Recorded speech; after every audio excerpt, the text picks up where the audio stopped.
တော့အိမ်မှာကျွန်တော်အမေရောက်ခမကြီးကနန်းကြီးတုတ်လို့တာဖြစ်ပါတယ်နန်းကြီးတုတ်ကိုစားမှာဖြစ်ပါတယ်ကျွန်တော်တို့တယောက်စာပဲကြံတော့ဟာ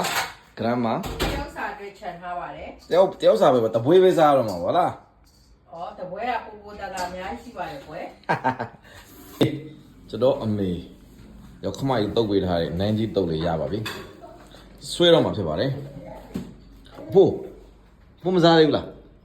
လာကြိုင်းလေတုံးနေပြီမေဒီတုံးနေပြီโอเคโอเคကဲရောက်ခမကြီးလက်ပြီးကြည့်မယ်ရောက်ခမကြီးလက်ကောင်းပြီလား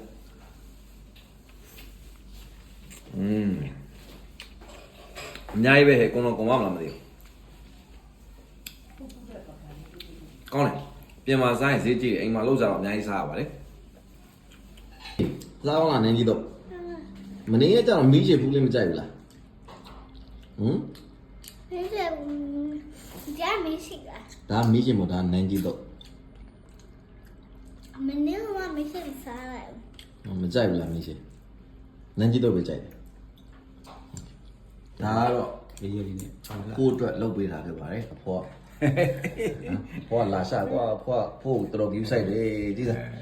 အဖေါ်ဒီတော့ကြာကျဆွတ်ပြောရဘာလို့မပါတော့ဘွားရဲ့အလိုမရှိဘူးကျွန်တော်လေကဲဖို့ဘယ်လိုလုပ်လဲအဖေါ်တခုလို့တော့နောက်တစ်ချိန်မှာကွာ